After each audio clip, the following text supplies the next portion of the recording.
আসসালামু আলাইকুম ওয়া রাহমাতুল্লাহি ওয়া বারাকাতুহু ইন্নাল হামদালিল্লাহ নাহমাদুহু ওয়া নুসাল্লি আলা রাসূলিল কারীম আম্মা বাদ।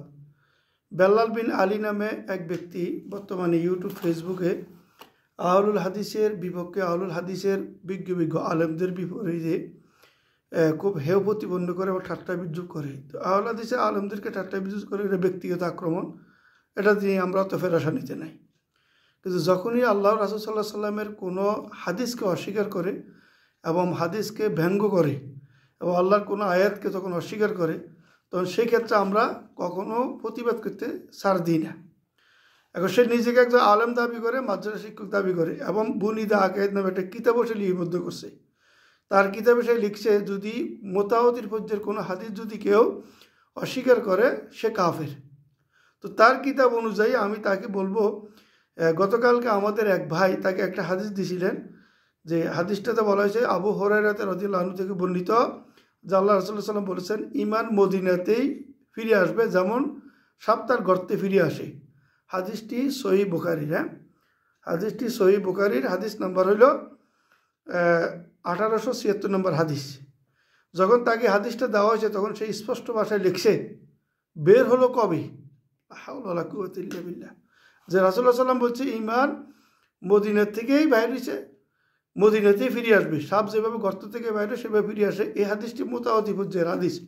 তো একজন ব্যক্তি যদি মোতাওয়াতি পর্যায়ের হাদিসকে কটূক্তি করে বা অস্বীকার করে বা ব্যঙ্গ করে, তাহলে তার ব্যাপারে কী ফতুয়া? এই যে সে স্পষ্ট ভাষায় লিখছে যে এই যে তার লাব্বাইক পিটির চিহ্ন আছে, যে বের হলো কবে, যে বের হলো কবে, এটা বলো, হাদিসকে ট্যাগ দিয়ে সে কথা বলছে। তাহলে এই ধরনের বেদাতি আলেমদের থেকে আমাদেরকে যুগে যুগে সমস্ত মুহাদ্দিসগণেরা বলি গেছেন এবং আমাদের আলেম ওলামারা বলি যাচ্ছেন যে এই ধরনের বেদাতির থেকে তোমরা সবসময় কী থাকবে, যে এদের সাথে মিশবে, এদের কোনো কিতাব পড়বে না, এদের কোনো লিখিত কোনো বই পড়বে না, কারণ এদের কাছে না আছে দিনের কোনো সুস্থ জ্ঞান আর না আছে তাদের কোনো আখলাক চরিত্র। তাদের চতুর্দিক থেকে তারা কি গুমরাহির ভিতরে থাকবে, বেদাত ফসার করবে তারা। তাহলে এদের ব্যাপারে দেখেন, যারা কথায় কলমে কাজে আচরণে এবং অঙ্গভঙ্গিতে ইসলামের কোনো বিধানকে বিদ্রুপ করে, তাহলে এই উম্মতের সর্বসম্মতিক্রমে ইজমা হচ্ছে, ঐক্যমত হচ্ছে কি তারা মুসলিম মিল্লাতে খারিজ এবং কাফের ফতোয়া দেওয়া হয়েছে।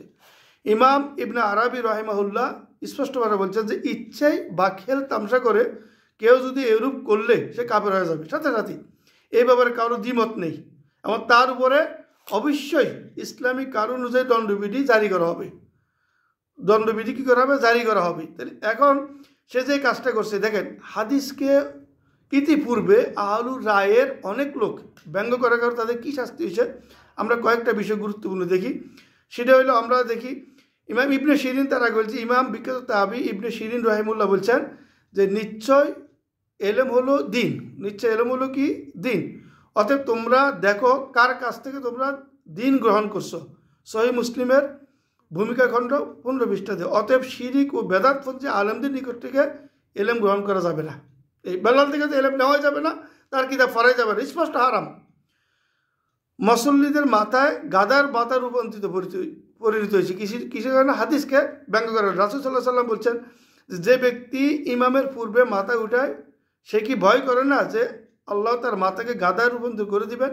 এই হাদিসটি বুখারী মুসলিমের হাদিস। কতিপয় মুহাদ্দিস থেকে বর্ণিত আছে যে জনৈক ব্যক্তি হাদিস শিক্ষার জন্য দামেস্কের প্রসিদ্ধ এক আলেমের নিকট গেল। তিনি তাকে পর্দার আড়াল থেকে হাদিস শুনালেন যেন তার চেহারা না দেখা যায়, কিন্তু দীর্ঘ সময় তার সাহচর্যে থাকা এবং হাদিসের প্রতি তার গভীর আসক্তি দেখে উক্ত আলেম তার পর্দা উঠিয়ে দেন। তখন ওই ব্যক্তি তার চেহারা দেখলে গাদার নেই, তখন তিনি তাকে বললেন, হে বৎস, ইমামের আগে উঠে থেকে সাবধান থেকো, কেননা আমি হাদিস শোনার পর এটাকে দূরবর্তী বিষয় বলে মনে করেছিলাম, ফলে আমি ইমামের আগে চলে যাই, যার কারণে আমার এই অবস্থা হয়েছে, যেমনটি তুমি দেখছো। লা হাওলা ওয়ালা কুওয়াতা ইল্লা বিল্লাহ।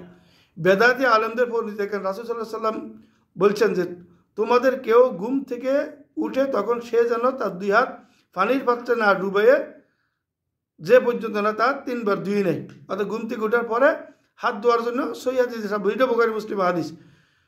তো এই হাদিসের পরে, কেননা সে জানে না তার হাতটা কোথায় ছিল। বর্ণিত আছে যে এক জৈনকে বেদাতি ব্যক্তি বেল্লাল বিন আলীর মতো আজকে হাদিসকে কুলুক্তি করার মতো এক বেদাতি ব্যক্তি বলছিল যে বিদ্রুপ করে বলল যে আমি জানি না রাত্রিতে আমার হাত কোথায় থাকে, আমি জানি না আমার রাত্রিতে আমার হাত কোথায় থাকে, আমার হাত তো বিছানাতেই থাকি। সকালে সে উঠে দেখলো যে তার হাত কনুই পর্যন্ত, এই কনুই পর্যন্ত তার হাত তার মলদার ফাঁসাদি ঢুকে গেছে। কত বড় শাস্তি দিচ্ছে আল্লাহ নগদ হাদিস। তাহলে বেল্লাল বিন আলীর প্রতি কী শাস্তি হইতে পারে আপনারা বলেন? যে যখন বলছে যে মদিনার থেকে ইসলাম আসছে, গর্ত থেকে সাপ যেভাবে আসে সেইভাবে গর্ততে ঢুকবে, তাহলে এখানে যে কথাটা বলছে সে কি কথাটা বলল? যে কবে গর্ত থেকে বের হলো? শুধু এটা না, এই ধরনের সে আরও অনেক কথা আছে। আমি যদি ওগুলো সংগ্রহ করি তার ভিডিও থেকে অনেকগুলো কথা দিতে পারবো। শুধু এই কথাটা গতকালকের কথা। গতকাল বলতে গতকালের কয় তারিখ ছিল? 11 তারিখ। 11 তারিখে তার আমি ফটোশো দিছি। দেখেন, আরেক ব্যক্তি হাদিসকে অস্বীকার কারণে, হাদিসকে ব্যঙ্গ করার কারণে জমিনে তার শাস্তি হয়েছিল। রাসূল সাল্লাল্লাহু আলাইহি ওয়াসাল্লাম বলেন, যে ব্যক্তি এলেম শিক্ষার জন্য কোনো পথ অবলম্বন করে, পথ চলে, আল্লাহ তা দ্বারা তাকে জান্নাতের পথসমূহের একটি পথ পৌঁছে দেন এবং ফেরেশতাগণ সন্তুষ্টির জন্য তার নিজেদের ডানা বিছিয়ে দেন। তো এই হাদিসকে বেল্লাল বিন আলীর মতো এই ধরনের লোক এই কটূক্তি করছে। খতিবে বাগদাদি, আল্লামা খতিব বাগদাদি রহিমুল্লাহ বলেন যে বসরার সেরা মুহাদ্দিস আবু ইয়াহিয়া জাকারিয়া আর শাজি 307 হিজরি থেকে বর্ণিত আছে যে আমরা বসরা গলিপথে কয়েকজন হাদিস বিশেষজ্ঞদের সাথে সাক্ষাতের জন্য দ্রুত গতিতে হাঁটছিলাম, আর আমাদের সাথে একজন হাদিস বিদ্রুপকারী মোতাজিলি ছিল। এই বেল্লাল বিন আলীকে আমাদের ওস্তাদ হুসাইন বিন উনি সবসময় বলে যে মোতাজিলা আকিদা, কিন্তু অথচ মোতাজিলার বিরুদ্ধে কথা বলে বেল্লাল বিন আলী, কিন্তু তার প্রত্যেকটা কাজে কর্ম জাহামি ও মোতাজিলাদের। তার কিতাবটা তো মোতাজিলাদের মতো একেবারে।